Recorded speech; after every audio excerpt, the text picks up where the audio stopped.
Bem, estamos começando aqui o primeiro episódio do Malta Talks, né? E eu de imediato quero agradecer os nossos patrocinadores, a Malta Martins Gestão Tributária. Quero agradecer também a Majestade, Cooperativa Majestade, que já tem aí 90 anos de atividade no nosso estado. E aí quero fazer uma menção muito especial aos senhores Loreni, que é o presidente, o doutor Miguel, que é o advogado, grande advogado da Majestade, ao Bac, que com certeza uma figura ilustríssima lá da Majestade, também ao Beto, né, que é o contador da cooperativa. Também quero agradecer a Vinhos do Mundo, né, que nos honrou também com patrocínio. E a Vinhos do Mundo é uma empresa onde eu sempre digo, mais do que comprar vinhos lá, é ter a consultoria sobre qual vinho comprar. E temos lá o Leocir, né, que é a grande figura da Vinhos do Mundo, muitos anos aí atuando no nosso mercado gaúcho, especialmente aqui em Porto Alegre, e também nos agraciou muito com o seu patrocínio. Temos também a Mais Capital, né, uma securitizadora, e aqui já vai uma menção. A Mais Capital remunera os debenturistas a 150% do CDI, quando estamos aí com uma Selic de 14,25%. E aí já começo aqui agradecendo também a presença do nosso primeiro convidado, né, do Malta Talks, deputado federal Zuco, né? E antes de falar um pouco do Zuco, queria até comentar da Selic a 14,25. Qual é a tua... quais são os teus comentários a respeito dessa Selic? Por que chegou nesse nível tão alto? Bom, primeiro quero te agradecer, né, o convite. Já vi que tu, além dos teus patrocínios, faltou só o vinho aqui, porque sim, como um gringo de Bento Gonçalves e Farroupilha, queria muito ter tomado um vinho de manhã cedo. Meu saudoso pai, falava que vinho de manhã cedo para começar o dia bem, ao meio-dia para continuar e à noite para terminar o dia bem. Tudo bem que ele era um apreciador, mas parabéns pela tua iniciativa de fazer esse podcast. Fico sempre à disposição e sabendo que eu sou o primeiro ainda, fico muito feliz, né, muito honrado aí com essa oportunidade. Leandro, eu acho que tem muitas coisas que a gente poderia comentar a pau da Selic. Inclusive essa semana eu escutei o presidente da Federação, Rodrigo, comentando esse absurdo que está sendo agora essa iniciativa do governo federal, né, de pegar aí parte do recurso do trabalhador. E ele cita muito essa questão desses juros, a questão do quanto negativa está sendo a gestão do governo federal em relação ao trabalhador. Eles meio que trabalham com a narrativa, dizendo que tu pode acessar o recurso de fundos ou até mesmo FGTS, mas eu acredito que o governo federal, que está mais preocupado em polemizar com a oposição, com o presidente Bolsonaro, com a anistia, está esquecendo tanto dos problemas econômicos, né? Botou ali um ministro Haddad que de nada sabe de economia, não só a inflação, não só a cesta básica, não só o preço das commodities que está muito alto, mas o próprio diálogo com o mercado está muito ruim. Então eu começo dizendo que se formos para abordar a economia do Brasil hoje, é uma economia que está frágil, que está negativa, e eu tenho certeza que tem muitas oportunidades de melhorias. Eu não tenho dúvida disso, e até falando também um pouco sobre o Rio Grande do Sul, o quanto a nossa indústria vem sendo castigada, e agora com uma Selic tão alta, o custo do dinheiro cada vez mais alto também, praticamente paralisando a capacidade de investimento das indústrias, e que no caso do Rio Grande do Sul afeta de maneira muito especial, porque nós já viemos aí de um período de pandemia, depois agora a situação da enchente, e aí para piorar ainda mais esse quadro, né, temos aí uma Selic de 14,25, que dificulta muito, de maneira muito grave, né, o acesso da indústria, do comércio, enfim, dos empresários de um modo geral, a recursos, né, mais baratos. E é ruim até porque tu citou o exemplo das enchentes. Qual foi a política de gestão para com os empresários, para com o comércio? O que o governo federal deu de fundo perdido? O que ele passou sem juros? propor ali financiamentos, entregar o que já estava previsto, antecipar parcelas. Isso é uma coisa. Agora, o que eles ajudaram efetivamente os gaúchos, né? O comércio gaúcho, o empresário gaúcho? Eu vi aqui, na verdade, uma pré-campanha antecipada. Chegaram a lançar o Pimenta aí como um secretário de reconstrução. Aí o governo estadual, o ministro da reconstrução, aí o governo estadual, na mesma linha, quis fazer o contraponto político, quis lançar o vice-governador também como secretário da reconstrução. Ficou muito mais uma narrativa política do que propriamente algo que fosse agregar valor ao cenário que a gente estava passando. Nós passamos períodos muito difíceis. Essa semana eu participei de uma entrevista e, para minha sorte, para não parecer que eu sou oposição por oposição, tinha um prefeito. E eu fiz a pergunta para o prefeito: prefeito, o que foi entregue? Aí ele falou assim: olha, Zuco, na verdade foi antecipado parcelas que já eram previstas chegarem ao município, mas a única coisa que prometeram que eram casas, até agora não chegou nenhuma.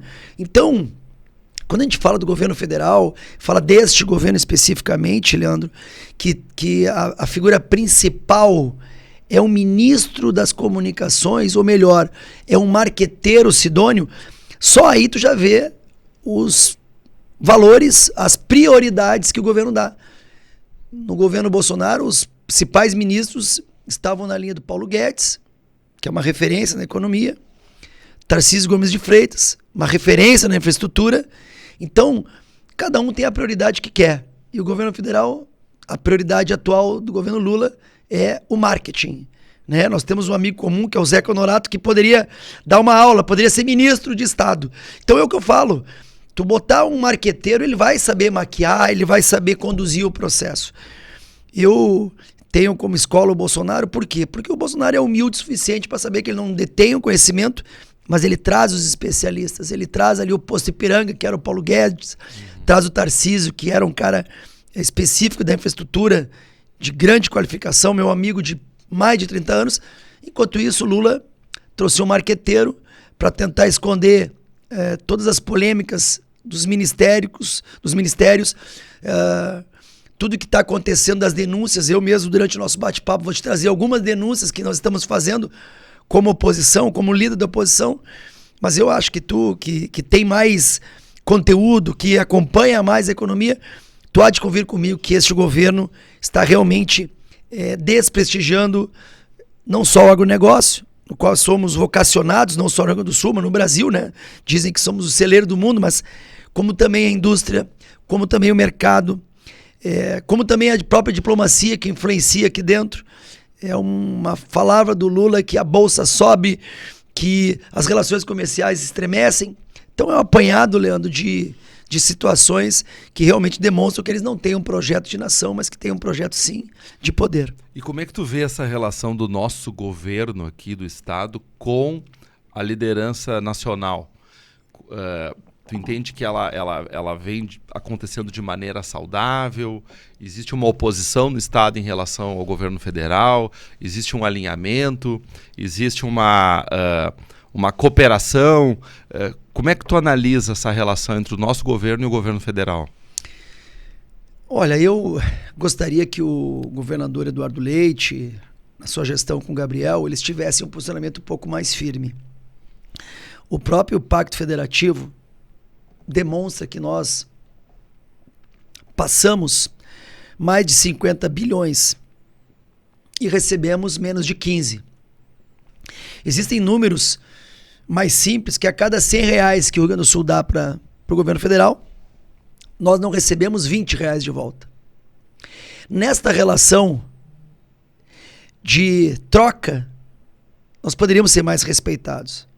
E na minha visão, o governador e o governo Leite Gabriel está empurrando para baixo do tapete um problema que vai estar ali na frente, em 27. O próximo governador vai ter um grande problema de gestão, porque não houve anistia das dívidas, não houve, melhor dizendo, o perdão das dívidas. Foi empurrado, foi suspenso, mas o juros está comendo. E, em contrapartida, os recursos que foram, digamos assim, absorvidos por essa suspensão, que poderiam estar sendo colocados na poupança ou trabalhado, né, mais uma questão, né, de desenvolvimento econômico, de geração de emprego e renda, está sendo agora voltado para uma questão eleitoral. Dá para se dizer, então, que o governo do estado está se endividando no longo prazo. Exatamente. Aí não só isso, como ele já está em pré-campanha. Por que agora, no último ano, ele começa a fazer esses recapeamentos de rua, de estrada? Porque isso dá voto. Então, eu não tenho dúvida, né, que é um governo morno, que é um governo que não teve pulso, que apoiou a esquerda por ocasião da última eleição, porque ali a esquerda, realmente, por 1.000 e poucos votos, não foi para o segundo turno com o candidato da direita, né, que era o ex-ministro Onyx, mas ele estava no momento oportuno. Com erros e acertos, acabou levando a eleição, mas na minha visão, é um candidato que trabalha muito bem, como eu disse anteriormente, a narrativa. Se ele entender que para ter o voto do Leandro, ele vai falar bem do empresariado, ele assim o fará.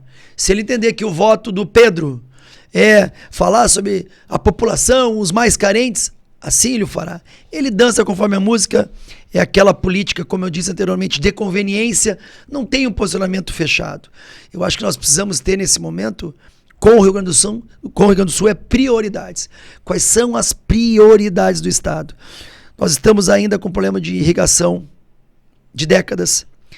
Nós temos um problema de evasão de mentes.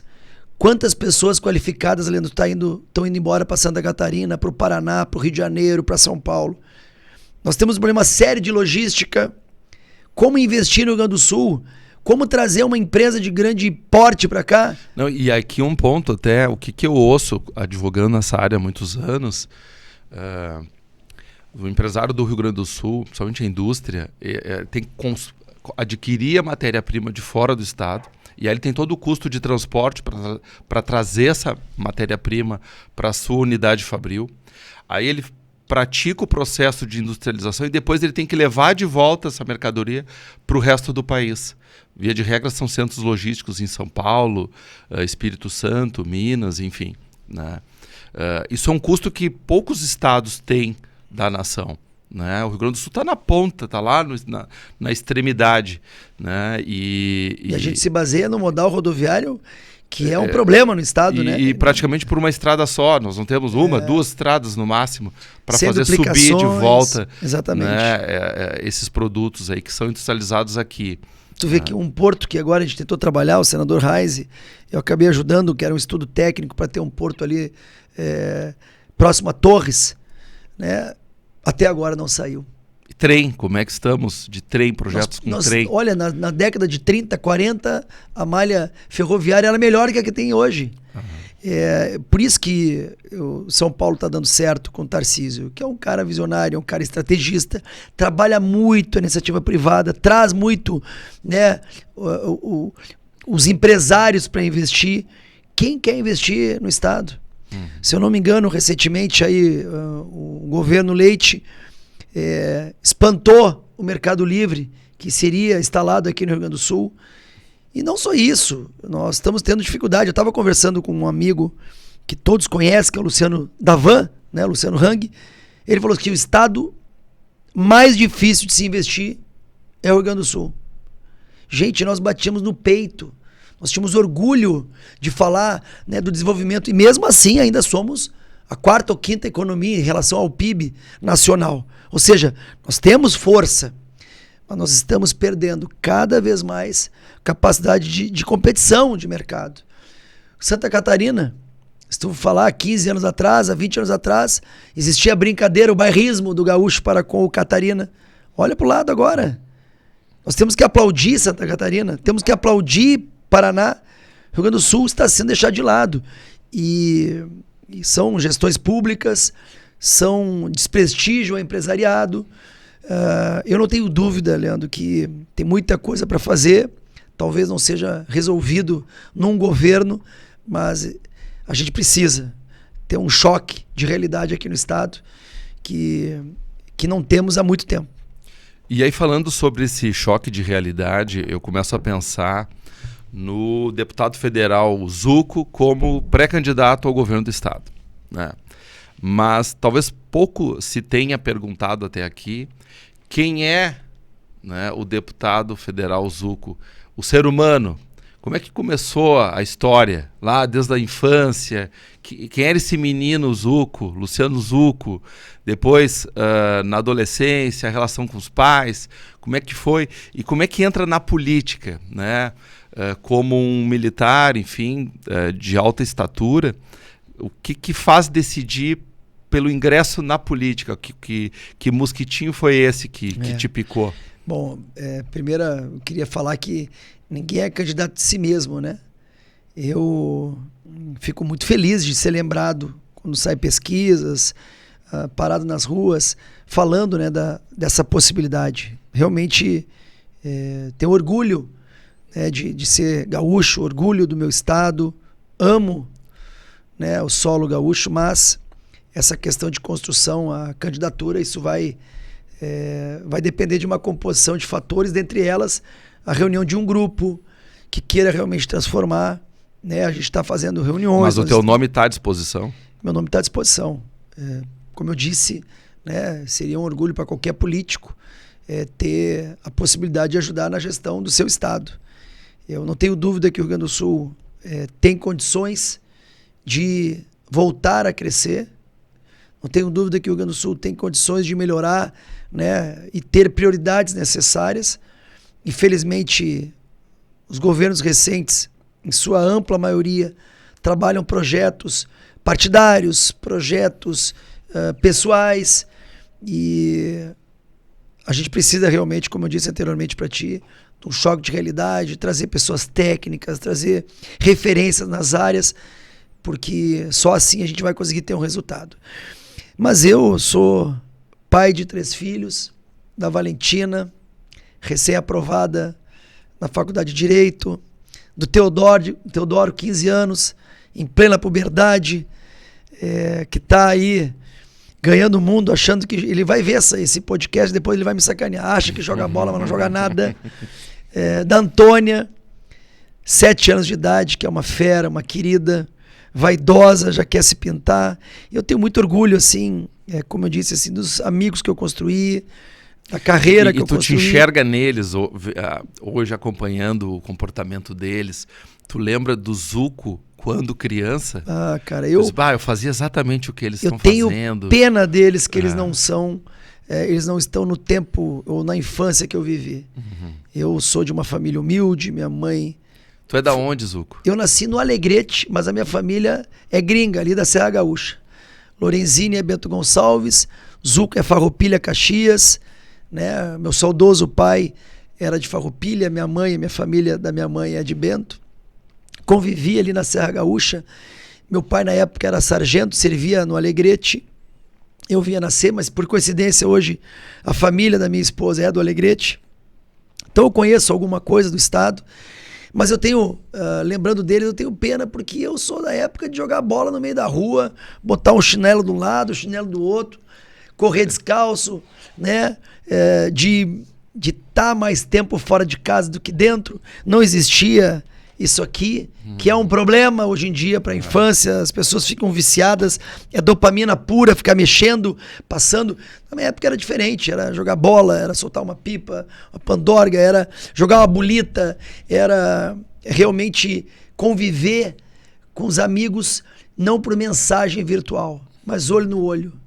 E eu, que venho de origem italiana, sinestésico, eu gosto disso, gosto de pessoas. Eu acho que nunca imaginei ir para a política, Leandro. Eu fiz, quando eu cheguei a 16 anos, o meu sonho era ser piloto. Mas a minha mãe não tinha condições. Meus pais eram separados e a minha mãe não tinha condições de pagar uma faculdade. Na época, quando foi o primeiro ano que iniciou aquela faculdade de Ciências Aeromóveis, na PUC, né? E a gente não tinha, porque uma aula de aviação é cara. Até hoje é cara. E aí eu fiz um concurso para a SPSEX, que é a Escola Preparatória de Cadetes do Exército, em Campinas. Fui aprovado, com a esperança de que ela ia me deixar por aqui, mas não, vai que a gente é importante para o teu futuro. E tu tinha irmãos? tinha o meu irmão mais velho, seguiu a carreira militar também. O meu irmão do meio, ali, o segundo, ele fez direito na Federal, delegado de polícia, e hoje ajudei. Hoje ele é deputado estadual, que é o delegado Zuco. E eu tenho uma irmã mais nova. E ele entrou na política antes ou depois de ti? Depois. Inclusive, ele não queria que eu entrasse, me criticava, mas depois ele bebeu da água.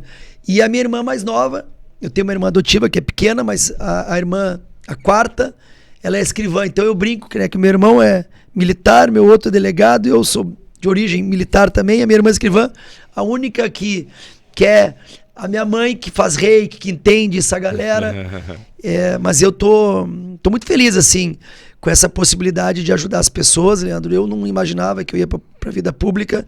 Em 2018, eu recebi uma ligação, 2017, do então deputado federal Jair Bolsonaro, que me convidou para uma agenda.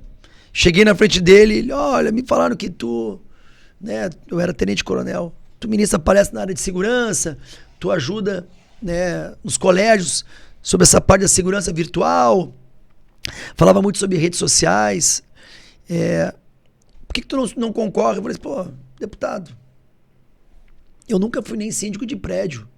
Para falar a verdade, eu não votava, como militar a gente é muito transferido, e eu justificava meu voto, porque eu não sabia em quem votar.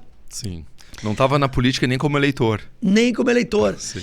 E aí, olha que legal, que fascinante. O meu primeiro voto foi em mim mesmo, em 2018. Nunca fui partidário, nunca tive partido. Eu me lembro que na época que eu fui concorrer, a intenção era que eu fosse a federal, eu não podia, eu estava com meus 2 filhos pequenos, cuidando deles. E aí fui entrar numa eleição em julho, foi a minha despedida, meu afastamento para concorrer, julho ainda nativa, para a eleição em setembro. Então foram 2 meses extremamente intensos de campanha.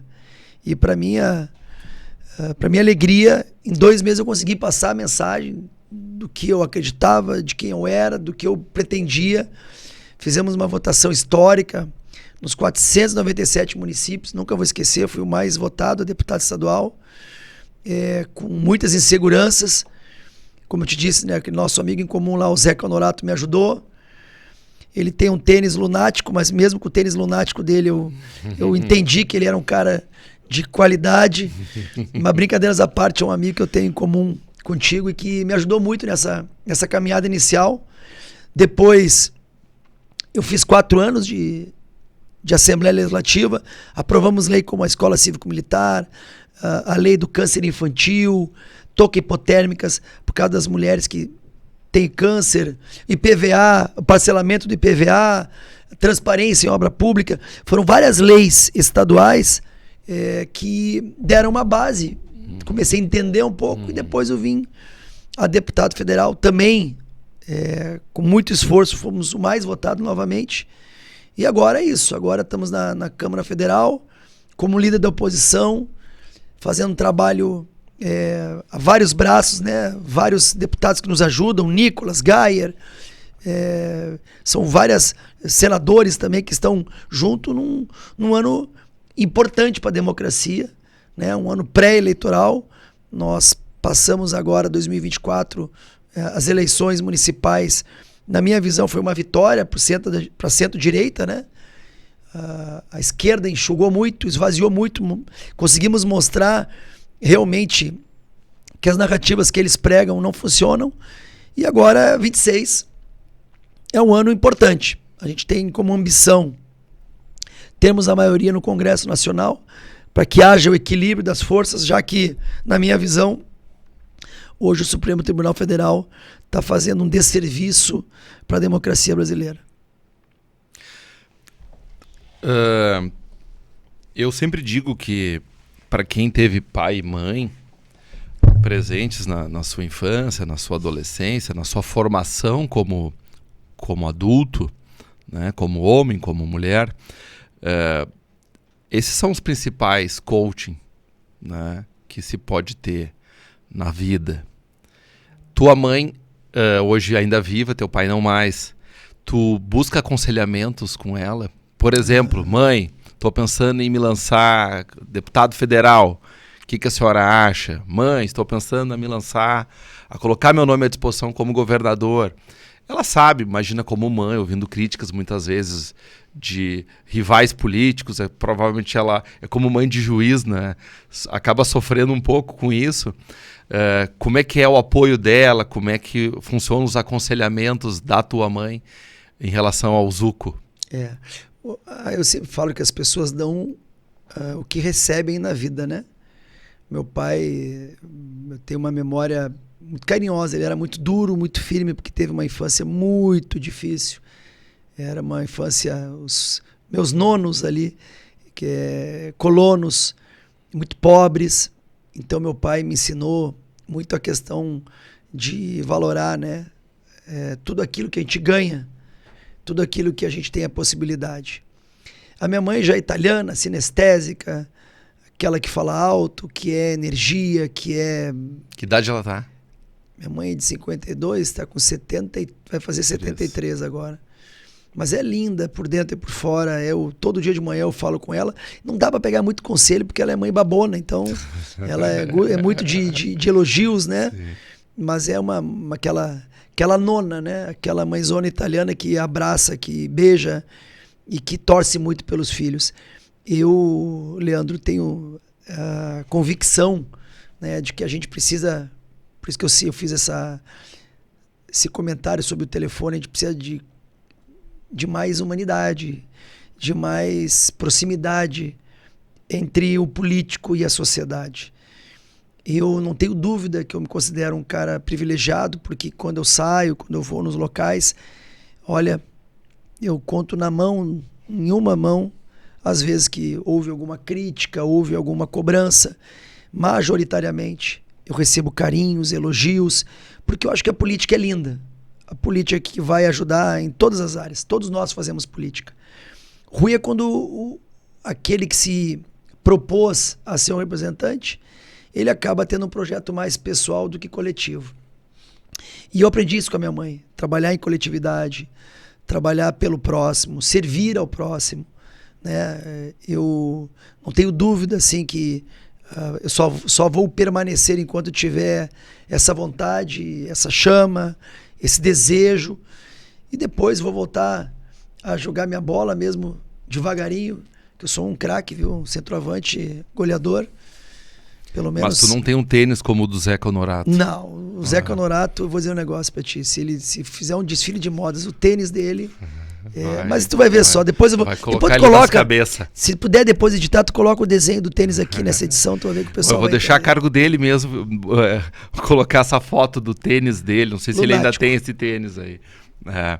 Mas assim, eu imagino que o político, de um modo geral, ele atende a chamados, né? Então, assim, o primeiro chamado foi para deputado estadual, depois o segundo chamado, até por conta de uma validação como deputado estadual, foi para deputado federal. E agora tu retorna, pelo menos coloca o nome à disposição nesse sentido, ao nosso estado aqui, para se focar nas demandas do nosso estado. E aí eu pergunto, que chamado foi esse? Tu sabe que tem uma explicação bem plausível. Eu tenho uma certeza, ou pelo menos acredito que é uma grande possibilidade. Com tudo que o governo federal está fazendo, com todo o descrédito que eles prometeram e não estão cumprindo, com os escândalos, em 26 nós vamos ter um governo centro-direita. Para mim, o Lula não conseguiu viabilizar um segundo nome. Ele, além de cansaço, ele está perdido. Não consegue mais ter uma gestão efetiva. Em contrapartida, a direita hoje tem vários nomes que tu poderia tranquilamente alçar para serem candidatos. Presidente Bolsonaro, primeira-dama Michele, Tarcísio Gomes de Freitas, Caiado, Zema, Ratinho. Estou falando de governadores, mas poderia citar senadores, poderia citar deputados federais que já são lideranças regionais. Dito isso, Nós temos a maioria no país. Até nos estados que ele tinha uma grande diferença, vou dar o exemplo da Bahia, está praticamente empatado, as pesquisas falam isso. Nos outros, há uma ampla diferença. Então nós vamos ganhar as eleições em 26. O que o governo Eduardo Leite e Gabriel não conseguem, um candidato à direita vai conseguir, que é o diálogo com o governo federal, que é um diálogo construtivo, que é um planejamento estratégico, que é um projeto de 4, de 8, de 12, de 20 anos, pensando no Rio Grande.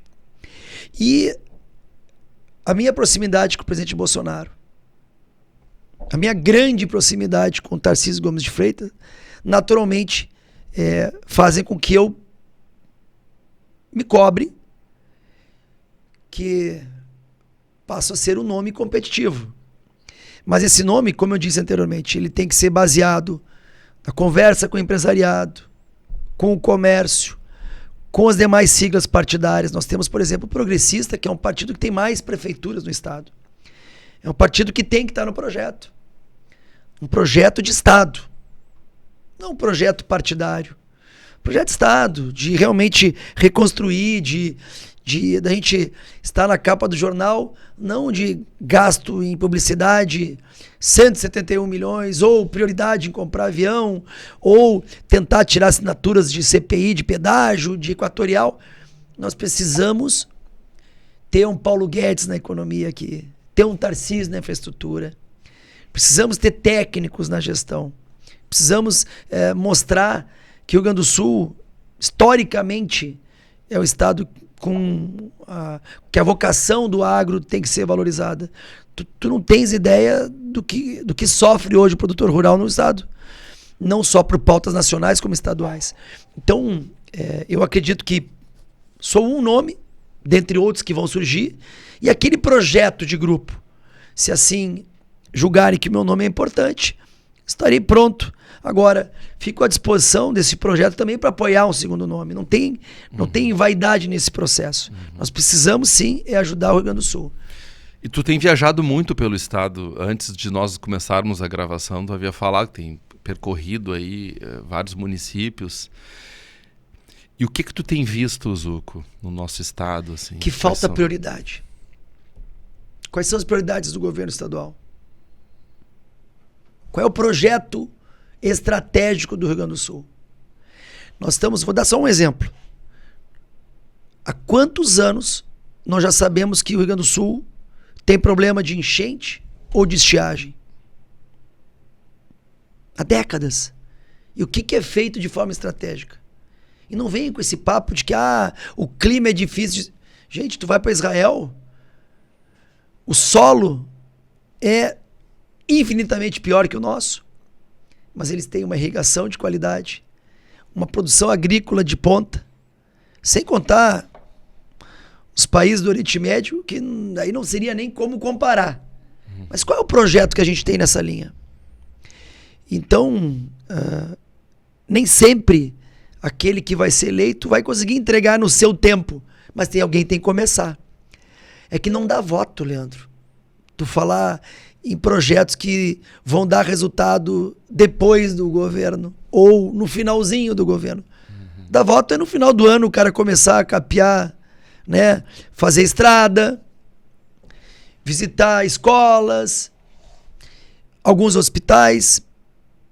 Isso é a narrativa que a política convencional trabalha. Eu quero saber o que estrategicamente se faz. O presidente Bolsonaro ele teve um erro na comunicação. Ele deveria ter governado sabendo que o período é um mesociclo. Não são 4 anos. Então ele de cara já cortou verba da comunicação, ele botou ministérios técnicos, mas tudo isso tem um preço. O sistema se voltou contra ele. Nós temos que ser inteligentes para entender, conhecer o sistema, combater o sistema, mas trabalhar, né, de forma organizada. Então, estou conversando com a Farsul, na figura do presidente Gedeão, com a Federasul, na pessoa do presidente Rodrigo. Conversamos com vários setores estratégicos do Estado para entender os gargalos. Porque, para mim, governar é governar com. Não é governar sozinho. Eu tenho grandes limitações, mas eu tenho uma qualidade, que é a humildade de entender que eu não vou saber de tudo e que eu preciso de pessoas que saibam nas pastas técnicas específicas. Eu acho que isso é a qualidade de um gestor político. O Bolsonaro, ele tem defeitos, mas ele tem uma grande qualidade, que é colocar o Paulo Guedes na economia, que nem partido tinha, o Tarcísio na infraestrutura, que nem partido tinha, Marcos Pontes na tecnologia, que nem partido... Hoje se tornaram agentes políticos. Mas tu tem que trazer pessoas técnicas. Tem que trazer um Leandro como você, que entende tudo de tributário, que entende de gestão empresarial, para sentar e escutar. Isso é ser hábil. E não achar que sabe tudo e lotear secretarias baseadas em compromissos partidários. Cabe aos partidos que estão nesse processo e neste projeto entender que mais do que eleições, nós estamos tratando de vidas aqui, de futuro. E é por isso que eu considero que a nossa política nacional é tão imatura e vai demorar ainda um tempo para a gente entender o quanto é importante, né, se envolver na política, os setores se envolver na política. Uhum. Para ir encaminhando para o fim, eu queria ouvir de ti. Rapaz, eu falei demais, Leandro. Eu tenho receio porque o Zeca, que é o diretor desse programa aqui... O Zeca é o diretor do programa? Que tu tem uma Mas agenda, é o mesmo do tênis? É o mesmo do tênis. Ele tem outras habilidades além de escolher um bom tênis. Ele havia dito que nós temos que compartilhar a agenda do deputado federal com os compromissos que ele tem ainda no dia de hoje. E eu não queria deixar de te perguntar, no que diz respeito à atuação como deputado federal, quais são os grandes movimentos que estão acontecendo agora, né, para que todo o nosso público aqui, toda a nossa audiência possa saber como está a agenda do Zuco neste momento.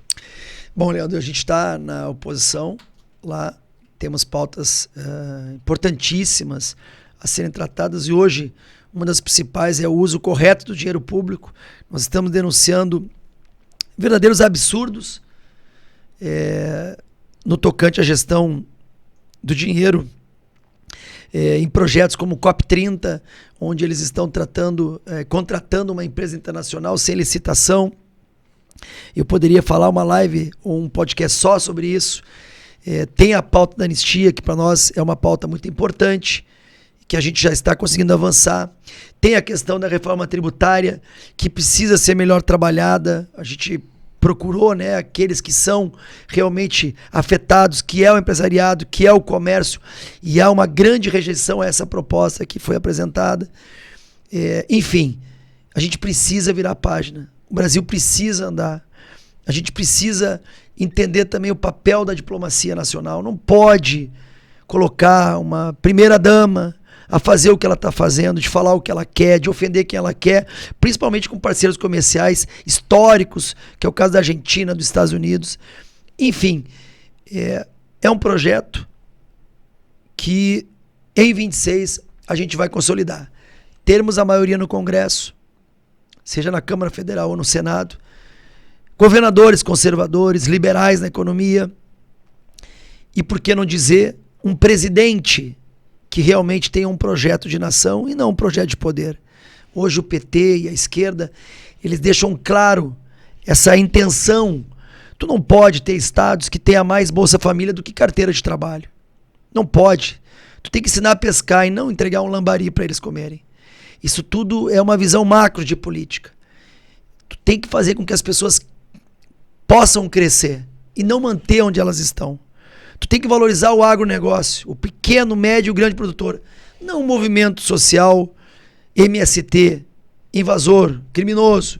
Então esses parâmetros de prioridade e de visão de mundo é o que a gente vai trabalhar, não só em 25, mas em 26. Vou te fazer uma pergunta, tá? Que fica à vontade para me responder, tá? Nós, no caso da liderança maior da esquerda hoje no país, temos aí o Lula. Mas o Lula já é uma pessoa com uma idade avançada, enfim. Tu estando em Brasília, tu percebe que existe um movimento para criar um sucessor para o Lula? A esquerda está mobilizada para criar um sucessor para o Lula. E aí eu também já pergunto em relação à direita, né? Porque querendo ou não, o Bolsonaro hoje é a figura maior que representa a direita. Existe algum movimento no sentido de se ter um sucessor para o Bolsonaro representando então essa direita? Bom, a esquerda, por incompetência e talvez pela evolução da espécie, está terminando. Se tu for falar qual é o país que é governado pela esquerda de sucesso, Venezuela, Cuba, Coreia do Norte, qual é o país que é governado pela esquerda raiz, esquerda radical, que tenha uma qualidade de vida? Nenhum. Então a esquerda vai aos poucos, né, terminando. E nessa linha, tu vê nomes que tentam, né, lacrar, que tentam ter uma visibilidade, mas que nenhum consegue a popularidade, porque o Lula tem muitos defeitos, mas ele é um populista, ele tem uma narrativa, aquela ideia da picanha e da cerveja para fins eleitorais foi perfeita. Quem não gosta de escutar, quem não imagina o domingo, churrasquinho, uma cervejinha, mas ele trabalha isso, trabalha as pessoas mais humildes, tentando mantê-las numa massa eleitoral. Diferente disso, a direita, e os fatos demonstram, eu te falo nomes em todos os estados. Não tem um estado que não tenha um nome que tu fale assim, ó, esse parlamentar, esse político é um político de futuro. Tu pode pegar o Nicolas ou o Zema em Minas Gerais, o Cleitinho em Minas Gerais. Tu pode pegar em São Paulo o Tarcísio, o Eduardo Bolsonaro, o Derrite, nomes fortes. Tu pode pegar, enfim, no Paraná, o Ratinho, o Dallagnol, em Santa Catarina, Carol Detone, Jorginho, o prefeito de Chapecó agora, que me fugiu o nome. No Rio Grande do Sul, temos nomes qualificados. Enfim, não há a busca por uma substituição do Bolsonaro. Do Lula deve ter, eles devem estar preocupados porque não conseguem alavancar nenhum nome. Mas da direita, a gente acredita ainda no presidente, a gente acredita que a justiça pode ser feita e que ele se torne elegível, porque falar com o embaixador chega a ser uma piada tornar-o inelegível. Agora, numa ocasião onde ele entenda que não vai conseguir concorrer, eu poderia te citar times de primeiro escalão, o próprio Tarcísio Gomes de Freitas, melhor governador do país, a própria Michele Bolsonaro, que se tornou uma grande liderança, o governador Caiado, o governador Zema, o governador Ratinho, enfim, são vários nomes da direita, centro-direita, que são, digamos assim, nomes que estariam consolidados para 26. Bom, deputado, quero muito agradecer a tua presença. Sei que tu tens uma agenda muito concorrida, né? Então, para nós é razão de muita vaidade até tê-lo aqui no nosso primeiro episódio, né? Desejo todo sucesso nessa caminhada, né? Muita saúde acima de tudo, muita paz na família, porque eu sei que não é fácil conciliar toda uma agenda de trabalho com 3 filhos, um ainda na adolescência, né? Não é fácil, precisando da atenção do pai. Quero te desejar toda a sorte, todo o sucesso no mundo, tanto no âmbito profissional, político, quanto no âmbito familiar, que é fundamental, né? Até para a estabilidade emocional. Quero também agradecer mais uma vez a confiança dos nossos patrocinadores, né? Reiterar. A próxima vez deixa um vinho aqui do Vinho do Mundo para nós, Leandro. Vou cobrar do Leocir, né?